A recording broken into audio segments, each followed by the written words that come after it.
Welcome back to the Fireside, friend. Settle in.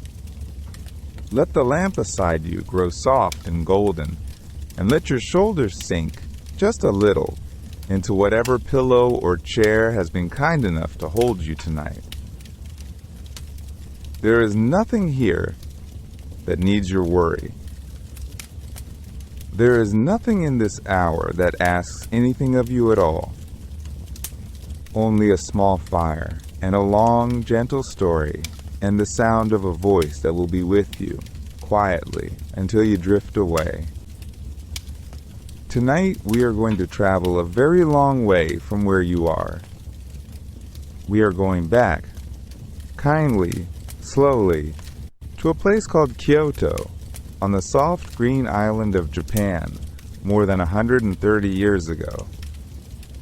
Imagine, if you would, a city of wooden houses and tiled roofs set against the slow blue mountains of central Japan. The streets are narrow. The buildings lean toward each other like old friends sharing a secret. And down the middle of it all runs a river called the Kamogawa, the river of wild ducks, broad and shallow and patient, carrying the moonlight south through the heart of the city. It is the year 1889. The world is older than yours and quieter. There are no headlights on the roads because there are no roads for headlights to find. The horses have gone home for the night. The merchants have closed their shutters. Up on the hillsides, the great temples of Old Kyoto are dark, their bronze bells silent until morning, their gardens full of nothing but moss and falling leaves, and the occasional small movement of a sleeping cat. And along the river, in the soft heart of the city, the paper lanterns are lit. They hang from the eaves of the wooden shopfronts, round and warm and the color of cream. Each one holds a single, small flame inside, and that flame trembles very gently in the evening air. The lanterns paint the streets in honey. They paint the shop signs in honey. They paint the faces of the people walking home in honey, too. A tea seller with her empty baskets, a young apprentice in wooden sandals, a tired carpenter carrying his tools wrapped in a square of indigo cloth. In one of these wooden shop fronts, very modest, very quiet, a small business has just opened its doors. It does not look like much. It is no bigger than a tea house. The sign above the door is hand-painted, the characters drawn with a careful brush. If you were walking by, you might not even notice it. You might glance up at the lantern, smile at the warmth of the light, and walk on toward your supper, with no idea at all that you had passed something that the world would still be talking about more than a century later. Inside the shop, a man sits at a low wooden table, working by candlelight. His name is Fusajiro Yamauchi. He is in the prime of his life, calm and serious, with the careful hands of a craftsman. Spread out before him are small rectangles of thick paper, no larger than the palm of your hand. He is painting them, one by one, with delicate brushes, flowers and birds and curling leaves, and the silver moon of August floating above a tuft of pampas grass. These little painted cards are called Hanafuda, flower cards. They are a Japanese pastime, a quiet game played in the long winter evenings, by lamplight, by firelight, by the sides of warm kettles. And Fusajiro Yamauchi has decided, in this small wooden shop on this small Kyoto street, to make the very finest ones in all of Japan. He calls his little company Nintendo. The name carries a soft, old-fashioned meaning, something close to leave luck to heaven. It is the kind of name a thoughtful man would choose in a thoughtful century, with a candle burning beside him. He does not know, of course, what he has just begun. He does not know that this small craft of brushes and mulberry paper will, in time, pass through the hands of his children, and his grandchildren, and his great-grandchildren. He does not know that the little wooden shop will one day become a great company. He does not know that the cards he paints tonight, by the warm yellow light of his lamp, are the first faint footsteps on a long road that will carry his family name across the ocean, into living rooms and bedrooms all around the world, into the dreams of children not yet born. But all of that is far away. All of that is still to come. For now, there is only the soft Kyoto evening, and the river, and the lanterns, and the gentle scratch of a small brush on a small paper card. And a quiet man, working late, while the city around him drifts slowly, peacefully toward sleep. The year is 1889. The Meiji era is still young, and Japan is changing in ways that no one quite knows how to measure. Steamships are arriving in distant ports. Telegraph wires are being strung across mountain passes. In Tokyo, men in Western suits walk past men in kimono, and neither one looks especially surprised anymore. But here in Kyoto, the change moves more slowly. Kyoto has always been an unhurried city. It has been a capital, and a former capital, and a place of temples, and a place of artisans for more than 1,000 years. It has learned that nothing truly important needs to be rushed. And on a narrow street, not far from the gentle curve of the Kamogawa River, a young man is opening a very small shop. His name is Fusajiro Yamauchi. He is in his 20s. He has the steady hands of someone who has been taught, since boyhood, that good work is patient work. Above the doorway of his little shop, he hangs a wooden sign, freshly carved, freshly inked. The sign reads, in 3 careful characters, Nintendo Kopai. Nintendo.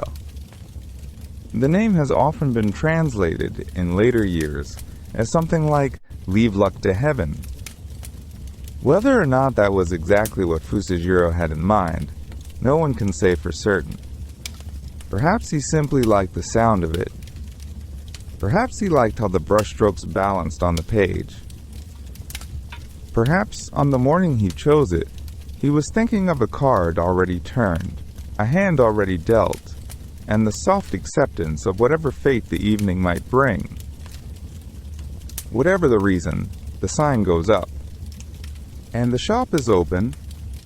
Inside, the room is small and warm and smells faintly of paper and rice paste and the resin of fresh wood.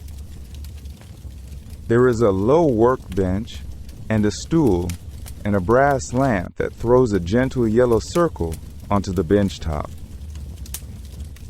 There are stacks of slim wooden trays and shallow dishes for ink, and a row of brushes laid out in careful order, smallest to largest, the way a craftsman likes to lay out his tools when he is about to spend the whole evening with them. And there is the bark. The bark comes from the mulberry tree. In the countryside outside Kyoto, men climb the soft-limbed trees in the cool months and strip away the inner bark in long, pale ribbons. The ribbons are soaked and pounded and rinsed and pounded again until the long fibers loosen and lift and float, and at last settle into a thick, soft paper that is stronger than anything a machine in the West has yet learned to make. This paper, called washi, is what Fusajiro will use. He takes a sheet and he smooths it flat with the side of his hand. He cuts it into small rectangles, no bigger than the palm of a child. He layers several rectangles together and presses them, and lets them rest under a stone for the night until the layers have become one stiff, cool little card. Then, in the morning, he begins to paint. The cards he is painting are called Hanafuda, flower cards.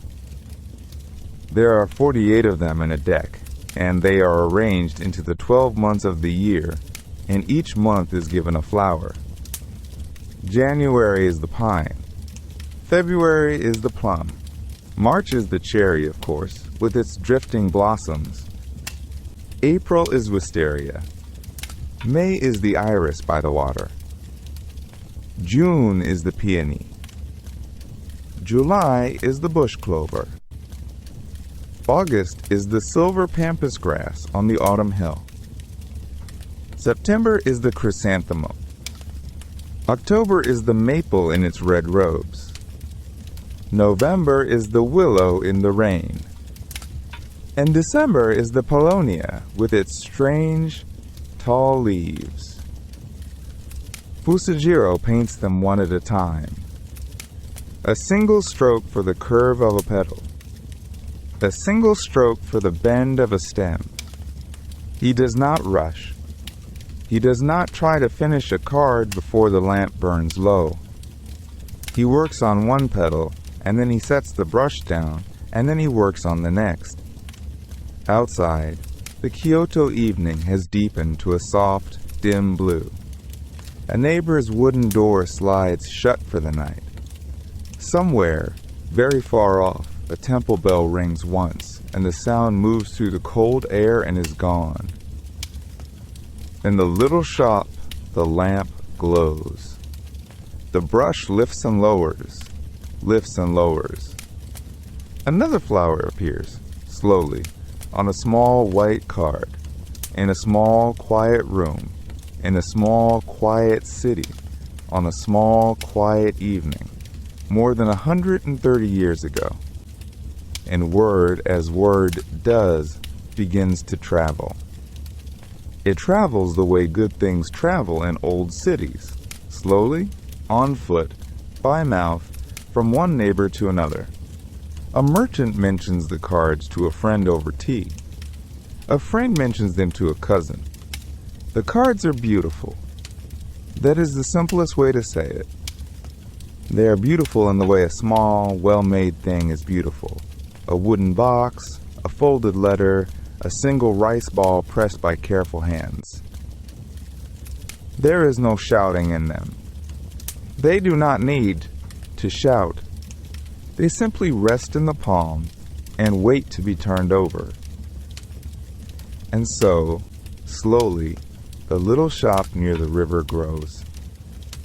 Not loud. Not fast. The way moss grows on a temple stone. A few more orders one month. A few more the next. Fusajiro hires a helper, and then another, and the brushes multiply on the long wooden bench, and the smell of mulberry paste and pressed bark settles into the walls of the workshop like a familiar guest who has decided to stay. The cards begin to find their way into tea houses, those soft-lit rooms where the paper screens glow and the kettle hums on its small iron stand. They find their way into the back rooms of inns, where lanterns are turned down low and men with ink on their forearms gather around a felt cloth in the late hours, and lay down their hands, and listen to the rain on the eaves. These men, the Yakuza, the old gambling families of Japan, have a particular custom. A superstition, perhaps, or simply a habit grown into a rule. They will not play with a used deck. Each new round demands a new pack, freshly opened, the cards still smelling of paper and ink. The old deck is set aside, never to be shuffled again. It is, for a small card maker, a quiet kind of miracle. The shop that once painted a few cards for neighbors finds itself painting many, and then more. Decks travel out into the city in cloth-wrapped bundles, and disappear into rooms Fusajiro will never see, into hands he will never meet, into nights that end long after he has gone to sleep with his apron folded over a chair. Outside, Kyoto is changing. The trolley lines arrive, slowly, humming along streets that for 1,000 years knew only the soft tread of sandals. Telegraph wires stretch across the rooftops like long, thin sentences. New brick buildings rise here and there among the wooden houses, their corners sharp in a city that has always preferred curves. The world is becoming faster. Newspapers arrive each morning, full of distant places. Trains whistle in the valley. But in the little shop near the Kamogawa, the brush still lifts and lowers. The mulberry bark is still pressed. The cards are still painted, one after another, in the same patient way they have always been painted. Some things, it turns out, do not need to hurry. Years pass. The lamp is lit each evening. The lamp is blown out each night. Fusajiro grows older. His hair, once dark, takes on the gentle silver of an autumn morning. His hands, still steady, slow just slightly at the wrist. And one day, in the soft and ordinary way these things happen in family businesses, he passes the workshop on, not to a son, for he has only daughters, but to his daughter's husband, a son-in-law, brought into the family as a son. This is the old Japanese way. The name continues. The trade continues. The brushes continue. And then, in time, that son-in-law grows older too, and another son-in-law steps in, and the cards keep being painted, and the lamp keeps being lit, and the cloth-wrapped bundles keep going out the door into the changing city. 3 generations, almost without anyone noticing. The shop simply keeps being the shop. The river simply keeps being the river. The seasons turn plum, cherry, iris, maple, and the cards turn with them, 12 months in pictures, a small calendar of the heart that fits in the palm of a hand. Outside, automobiles begin to appear on the streets. Electric lights replace the old gas lamps. Somewhere far away, in places the card makers have never been, the world is preparing for storms and recoveries the little shop cannot yet imagine. But for now, the brush still lifts. The brush still lowers. Another flower, slowly, on a small white card. The smell of mulberry. The hush of paper. The soft, patient breath of a family trade taking hold. And so the years drift forward, the way years do when a craft is steady and the seasons reliable. Decades fold into one another like sheets of mulberry paper stacked in a quiet storeroom. Children become parents. Parents become grandparents. The cards keep their colors. The river keeps its course. By the late 1940s, Kyoto is finding its footing again after a long, hard span of history. The streets are subdued, but the lanterns still flicker on at dusk. The trams still rattle along their familiar lines, and on a narrow lane not far from the Kamogawa, the small Nintendo workshop is still doing what it has always done, pressing patterns of pine and plum and chrysanthemum into stiff little rectangles, packing them into boxes, sending them out into the world. At the head of the company sits an old man named Sekiryo Kaneda, who long ago took the Yamauchi name when he married into the family. He has been guiding the firm with a gentle, careful hand for many years.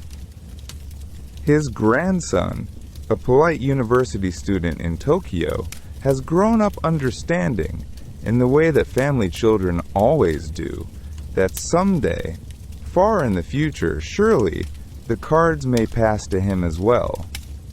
His name is Hiroshi. He is 22 years old. And then, one ordinary afternoon, the telephone rings. His grandfather had suffered a stroke. The news is delivered softly, the way important news so often is, in a low voice, by someone who is themselves still absorbing it. Hiroshi listens. He sets down the receiver. He looks out the window at a sky that does not yet know what has changed. Picture him on the train back to Kyoto. The carriages sway in their familiar rhythm, a sound as old as travel itself. The countryside slips past in long ribbons of pale green and brown, dotted with farmhouses and slow rivers and the occasional crane wading through a flooded rice field. He sits by the window with his hands folded in his lap, a young man in a neat dark coat, and he watches the land come closer and closer to home. Inside, his thoughts move like leaves on a slow current. He is thinking of his grandfather's hands, broad, capable, smelling faintly of ink. He is thinking of the workshop, the wooden stairs, the little room where the women have packed cards for as long as he can remember. He is thinking of the family name, etched in characters above the door. And he is thinking softly that everything he had imagined about the shape of his life is now quietly, gently rearranging itself. The train sighs into Kyoto Station. The old city receives him the way it receives everyone, without fuss, without hurry. He walks the familiar streets to the family home. He pays his respects. He drinks tea. He listens. And then, in the days that follow, he walks into the factory. The older employees rise when he enters. They bow, slowly and deeply, the way one bows to a young man who has just become something larger than himself. Some of them have worked here for 30 years. Some have known him since he was a child, running between the work tables in short pants. They look at him now with kind, careful eyes, and they do not say very much, because there is not very much that needs to be said. He stands among them for a long moment. The light from the high windows falls in soft, dust-flecked beams across the worn wooden floor. The smell is the same as it has always been: mulberry and ink and old paper, and the faint warmth of bodies working quietly in close quarters. The patterns on the cards drying on their racks are the same chrysanthemums, the same pines, the same little birds his great-grandfather drew before he was born. 60 years of company sit, gentle as a sleeping cat, on his young shoulders. He does not yet know what he will do. He does not yet know about Mickey Mouse, or instant rice, or taxicabs, or love hotels, or arcade machines, or red and white plastic boxes that will one day light up the living rooms of the world. All of that lies far ahead, hidden in time, soft and unwritten. Tonight, he simply walks home along the river. The Kamogawa moves beside him in its old, dark way, glinting under the bridge lamps, carrying the day toward the sea. A heron stands motionless in the shallows. Somewhere across the water, a temple bell sounds, low and round, the way temple bells have sounded in Kyoto for 1,000 years. A young man, 22 years old, walks beside an ancient river, carrying a small family business toward a future no one in the world can yet imagine, and the city, quietly, lets him pass. The years that follow are quiet ones, the way the years between events often are. Hiroshi Yamauchi sits at his grandfather's old desk and learns, slowly, what it means to run a company. The desk is worn smooth in the places where hands have rested for half a century. The ledgers are still kept in fountain pen, in vertical columns of careful kanji. Outside the office window, the Kamogawa River goes on doing what rivers do, paying no attention at all to the small concerns of the people along its banks. The Hanafuda cards keep selling, slowly, steadily, the way candles burn down, not all at once, but evenly through a long evening. And yet, in the back of his mind, the young president can feel something stirring. Japan is changing. The country that lost the war is finding its feet again. There are bicycles on the streets where there used to be ox carts. There are radios in the kitchens. There are children, born after everything, who have never known hunger the way their parents knew it.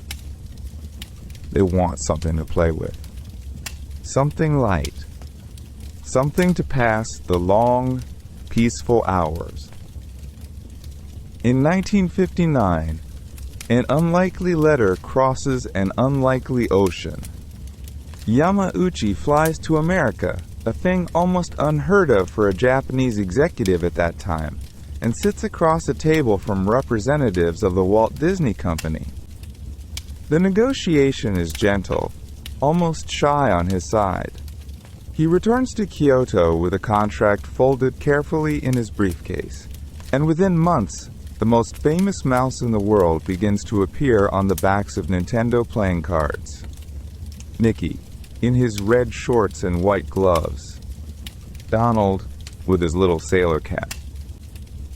Goofy, Pluto, all of them, smiling out from cards, meant not for gambling now, but for families.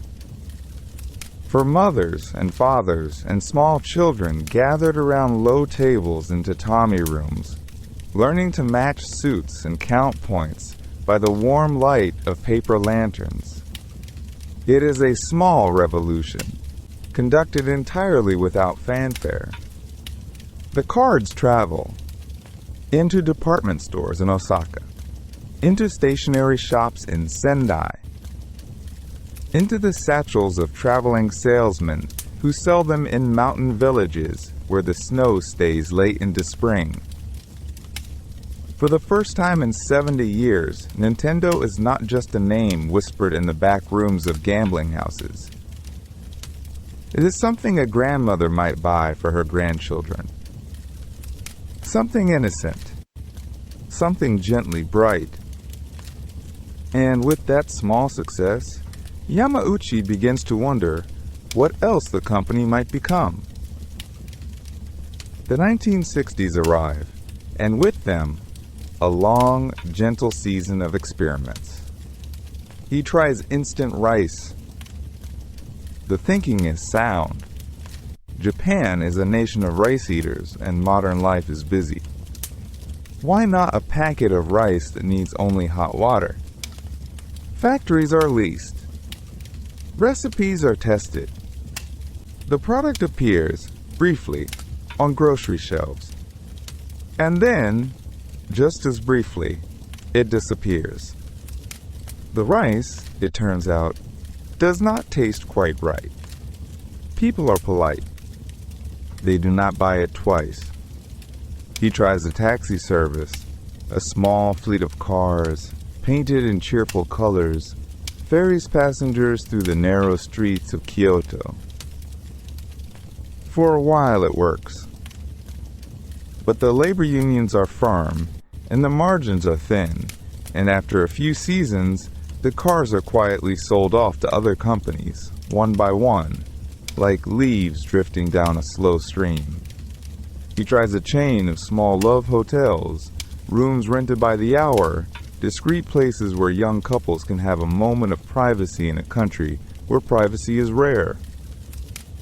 There is, it is said, a story about him watching the comings and goings of a particular establishment from across the street, satisfied that the business is sound.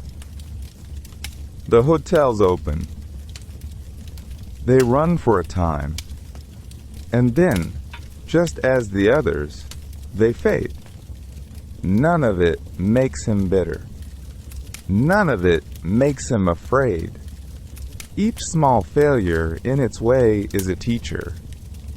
The instant rice teaches him about the impatience of consumers. The taxis teach him about the long arms of regulation. The love hotels, perhaps, teach him about the thin line between novelty and need. He gathers each lesson the way a careful gardener gathers fallen leaves, not to mourn them, but to compost them, to make the soil richer for whatever might grow next. Through all of it, the old Hanafuda printing presses keep running. The smell of ink and pressed paper still fills the back rooms. The cards, with their pine and plum and chrysanthemum, with their visiting Mickey Mouse and his cheerful friends, continue to find their way into homes across Japan. And somewhere in the quiet hum of those years, somewhere between the failed rice and the disappearing taxis, a thought is beginning to take shape. Not a plan exactly. More like a feeling. A sense that the company, whatever it is meant to be in the business of small joys. Of things that pass an hour pleasantly. Of playing. The river outside the window keeps moving. The lessons keep gathering, one soft leaf at a time. And now, gentle listener, let us drift down a narrow staircase, down to the factory floor, where the air smells faintly of machine oil and warm wood, and the late afternoon light slants in through tall windows in long golden bars. It is the mid-1960s in Kyoto. The playing card business is steady, but quiet. The instant rice has been forgotten. The taxis have driven off into other people's stories. And here, among the assembly line that stamps and trims and packages Hanafuda cards, a young man in a simple work shirt is bending over his bench, doing something that has nothing at all to do with his job. His name is Gunpei Yokoi. He is the maintenance engineer. He is the one who keeps the machines humming, who fixes the belts when they slip, who oils the gears when they whine. He is soft-spoken and a little shy, the kind of man who would rather listen than talk. He wears thick glasses. He smiles easily. He has a gentle, dreaming sort of mind, the kind that wanders, the kind that notices small mechanical wonders the way some people notice birds. On this particular afternoon, with the machines all running smoothly and no repairs to make, Gunpei has nothing to do. So he picks up a few pieces of scrap wood. He picks up a length of crisscross lattice, the kind you might see folding open and closed on an old wooden gate. And he begins, very slowly, to play. He fixes a little wooden hand to one end. He fixes a handle to the other. He squeezes the handle, and the lattice extends, out and out and out, 3 feet across the workbench, and the little wooden hand at the far end opens and closes like a tiny grasping creature. He squeezes again, and the hand retracts, snapping politely back into his palm. He laughs to himself. It is a silly thing, a toy, a nothing. But the company president happens to walk by. Hiroshi Yamauchi, the young, fierce, hard-eyed boss who terrified everyone, pauses at the bench. He watches the lattice extend. He watches the little hand grasp a paper cup from across the table. He watches Gunpei flush with embarrassment, ready to apologize for wasting time. And Yamauchi says, in that quiet way of his, "Kaim sight is make this." So they did. It was called the Ultra Hand, a simple wooden toy, painted in cheerful colors, packaged in a bright box. It went on sale in 1966, and Japan, it turned out, loved it. Children loved squeezing the handle and grabbing things from across the room. Parents loved the way it tucked away. Harmless, charming.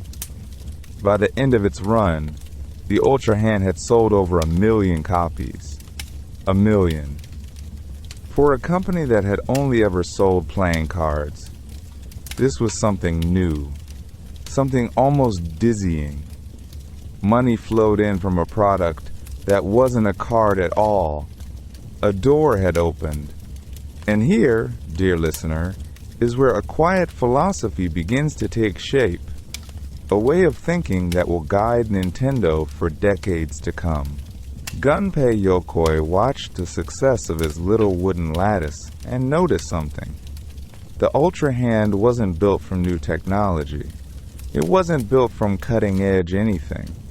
It was built from old, familiar materials. Wood, paint, springs, hinges. Things any factory could make. Things any child could understand. The newness wasn't in the parts. The newness was in the asterisk idea, in the playful arrangement, in the way old, withered, well-understood pieces had been put together in a way nobody had thought of before. He gave this idea a name, in his slow, thoughtful way. He called it Koreida Gijutsu no Suihei Shiko, lateral thinking with withered technology. Dran naponded, no withered, like a leaf that is dried in the sun, like a branch that is cured into something useful, something stable, something safe. Take the old, the proven, the inexpensive. Don't chase the bleeding edge. Find what is already in the world. And then think sideways. Think playfully. Find the joy nobody else has found yet in the materials everyone already has. It is such a Kyoto idea, isn't it? Such a craftsman's idea. The same instinct that made Hanafuda from mulberry bark. The same instinct that built temples from cedar that had stood for centuries. And so a maintenance engineer with a length of lattice and a few quiet hours had, without quite meaning to, written the first line of a philosophy. The light through the factory windows fades slowly. The machine's slow. The day softens. The little wooden hand, packed in its bright box, is on its way to children all over Japan. Sleep gently now. The story is only beginning. The years drift on, the way years do when a company has found something quiet and good to make. The Ultra Hand finds its way into living rooms and onto tatami mats. And other simple toys follow it. A love tester, a baseball throwing machine, a little light gun for shooting plastic ducks. The workshop in Kyoto hums along, busy but unhurried, the same wooden floorboards creaking under the same patient feet. Outside, the seasons turn. Cherry blossoms come and go. The Kamogawa River runs cold in winter and warm in summer, and the herons stand on its stones as they always have. And then, on a soft spring morning in 1977, a young man walks through the gates of Nintendo for the first time. His name is Shigeru Miyamoto. He is 24 years old. He has just graduated from a small industrial arts college, where he studied not engineering, not business, but design. The shape of things, the feel of them, the way a curve of wood or a swirl of color can make a child smile. He has come to Nintendo not by ambition, exactly, but by gentle accident. His father, a quiet man, knows the president of the company, Hiroshi Yamauchi. A polite phone call has been made. A favor has been asked. And so the young man arrives, carrying a small portfolio of his drawings. Strange creatures, friendly faces, little wooden clocks shaped like animals, hoping only that someone might find a use for him. Hiroshi Yamauchi looks at the drawings. He is not, by nature, a man who smiles easily. But he sees something in this soft-spoken young person, something that does not yet have a name. And so he says, simply, yes. The young man is hired as a staff artist, the very first such artist Nintendo has ever had. A small drafting desk is found for him, tucked near the engineers. Pencils. A lamp. A pad of paper. The engineers around him are older, serious men, working on circuits and switches, and the new electronic toys that are beginning to appear all over Japan. They are kind to the quiet newcomer, and they let him be. He spends his days drawing boxes for the toys, illustrations for the instruction sheets, little characters that might one day decorate a package. He listens to the hum of soldering irons. He learns the smell of warm plastic, of fresh ink, of paper newly cut. He is, for now, a small presence in a small corner of a small company, and he is happy. Around him, Nintendo is beginning its first careful steps into a new world. For the world is changing. Children no longer play only with wooden hands and plastic ducks. There are screens now, flickering screens in dim arcades where dots of light chase one another across black glass, and young people stand for hours feeding coins into machines. Pong has come and gone.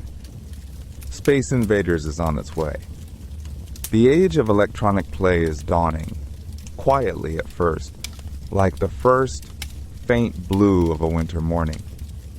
Hiroshi Yamauchi, watching from his Kyoto office, decides that Nintendo must learn this new language. He partners with the great electronics company Mitsubishi, and together they build Nintendo's first home video game systems. Simple boxes that hook to the family television, where two glowing paddles bat a glowing ball back and forth across a glowing line. They sell modestly. They are, for now, just one more toy among many. But the engineers are learning. The circuits are growing familiar in their hands. The future is being practiced in small ways in a quiet workshop by the river. And then, in 1980, comes a small miracle. A Nintendo engineer named Gunpei Yokoi, the same gentle man who once made the Ultra Hand, is riding the bullet train one afternoon, watching a bored businessman fidget with a pocket calculator. The man taps the buttons absently, just to pass the time. And in that moment, Yokoi has an idea so simple, so kind, that it will change the world. What if a calculator could play a game? He goes back to Kyoto. He gathers his materials, and soon there appears from his patient hands the very first Game & Watch, a small pocket-sized machine no larger than a deck of cards with a single liquid crystal screen. On the screen, tiny black figures move in tiny black ways. A juggler tosses balls. A fireman catches falling people in a trampoline. A lonely chef flips pancakes. Each Game & Watch holds only one game. Each one is a small handheld world. You could put it in your coat pocket. You could play it on the train. You could play it under the covers, late at night, with the soft glow of its little screen lighting your sleepy face. Sleep gently now. The light is very small, and very kind. Now we drift across the ocean on a slow current of breath and memory, away from the little glowing handheld and over a wide, dark sea. Imagine, if you would, a long, low warehouse in New Jersey. Not a famous place. Not a place anyone wrote songs about. Just a building of corrugated metal sitting in a flat lot off a quiet road with a single bulb burning over the office door. It is 1981.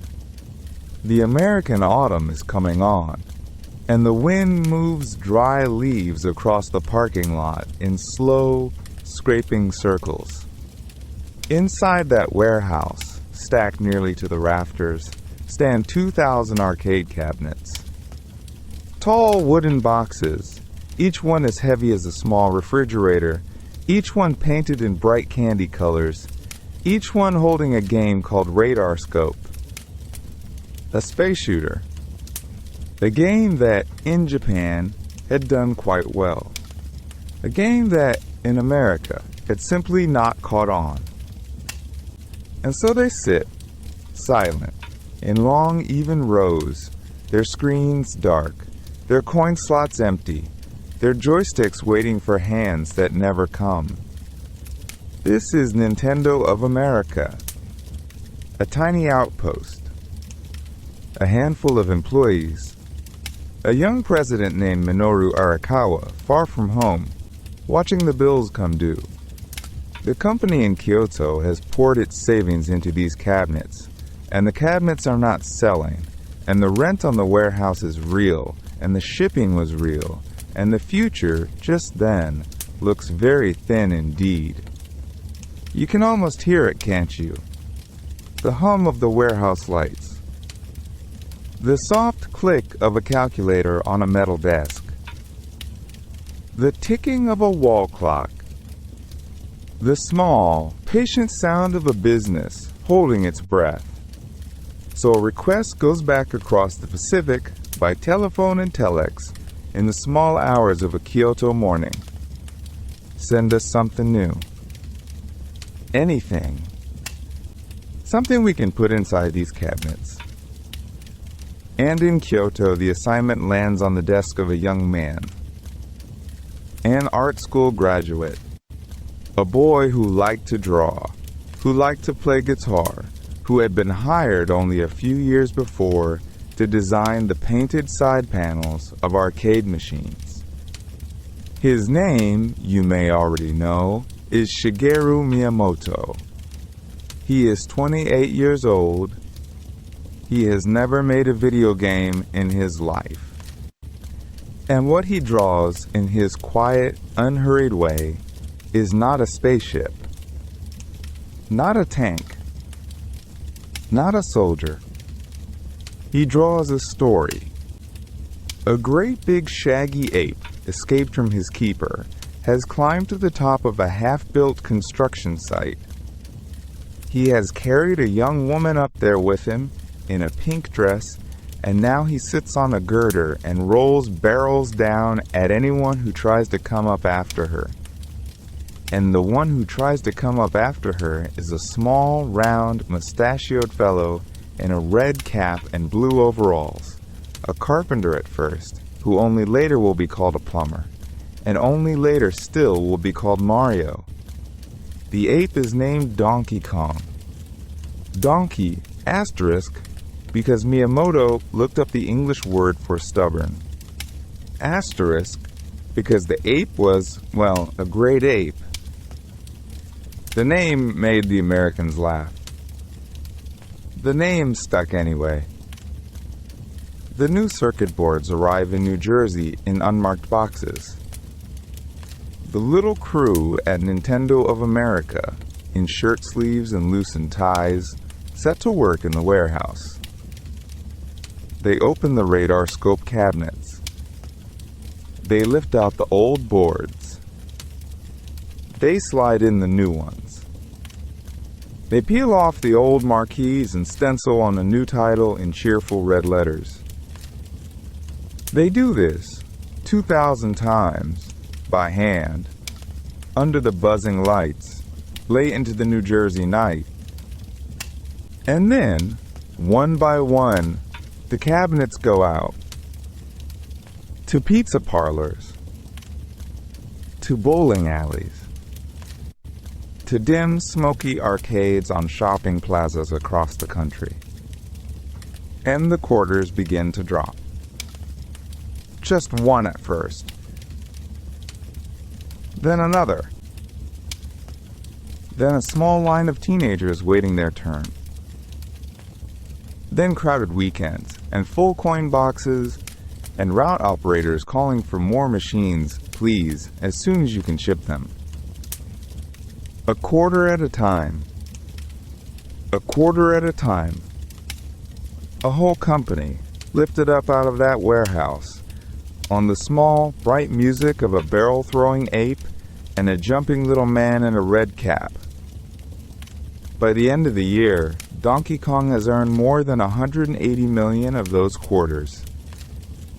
The warehouse, slowly, empties.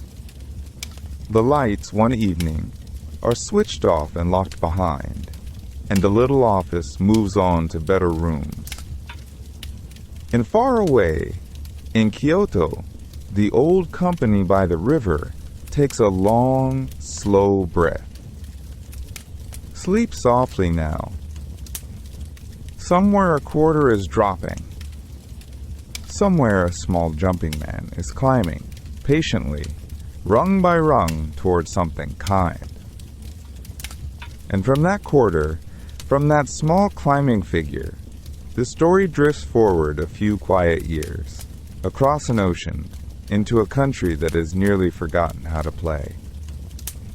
By the early 1980s, the American living room has gone strangely silent. The great video game boom has burst like a soap bubble. Toy aisles that once glowed with cartridges now sag with clearance stickers.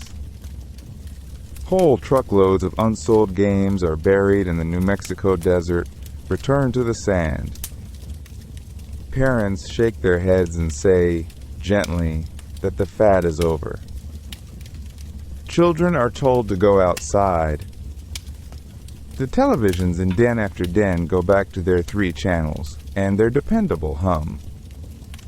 Far away, in the wooden offices near the Kamogawa River, the people of Nintendo watch all of this with patient eyes. They have seen booms come and go for almost 100 years now. They remember when their grandfathers painted Hanafuda cards by lamplight, and they know that play does not really die. It only waits. It only needs a new shape, a new doorway, a new small box to come through. So they begin, quietly, to build that box. It is gray and red and softer in its corners than you might expect. The Americans, worried that the word console still sounds like failure, decide not to call it a console at all. They call it an entertainment system. They give it a sliding door, like a tiny garage. They give it a robot companion and a light gun, so that toy stores will shelve it not with the dead machines, but with the living toys. They carry it carefully into test markets. First New York, in the long blue October of 1985, and they wait to see if any child still remembers how to want this. The children remember. By the next autumn, the small gray and red box is arriving in living rooms from one coast to the other. Picture it now, in the soft amber of 1,000 quiet evenings. A father kneels behind the television, threading a coaxial cable through a little metal switchbox, blowing dust off the back of the set. A mother carries in 2 mugs of cocoa and sets them on coasters. A child sits cross-legged on a shag carpet the color of wheat, or the color of pine needles, or the color of an old harvest moon, holding a rectangular controller in 2 small hands as if it were a folded map to somewhere they have always meant to go. And then the screen wakes up. A sky appears, the kindest blue ever rendered in 8 bits of color. A few square clouds drift along it without any hurry. Brick blocks float in mid-air, calm as lanterns. Green pipes rise from the earth like the chimneys of small underground houses. And there is the little jumping man again, the one who was climbing rung by rung in the warehouse of our last scene. He has come down off his ladder. He has put on red overalls. He has a name now, soft and round and easy to say. He walks to the right, because the world goes to the right, and somewhere a tiny melody begins, 4 or 5 notes that an entire generation will remember the way earlier generations remembered lullabies. In the next room, on another evening, another child slides a different cartridge into the little garage door.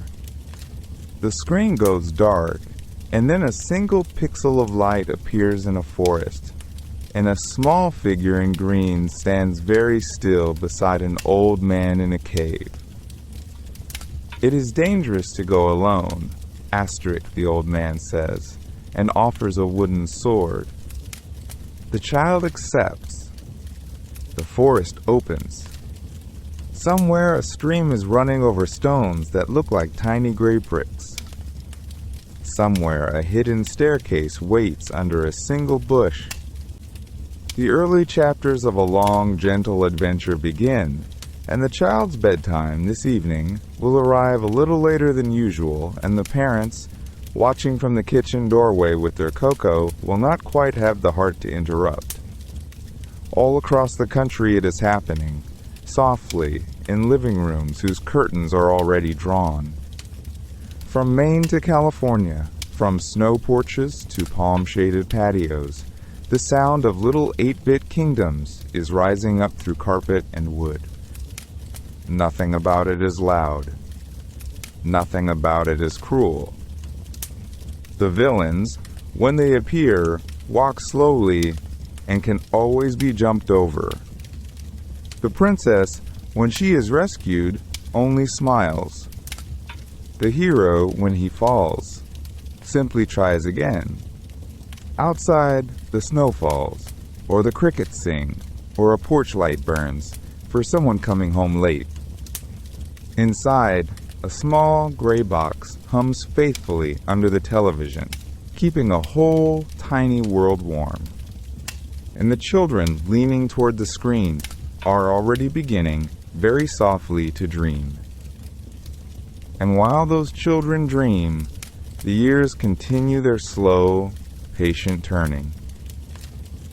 In the spring of 1989, in a quiet workshop where Gunpei Yokoi has been thinking, very gently, about old ideas and new ones, a small gray brick is born.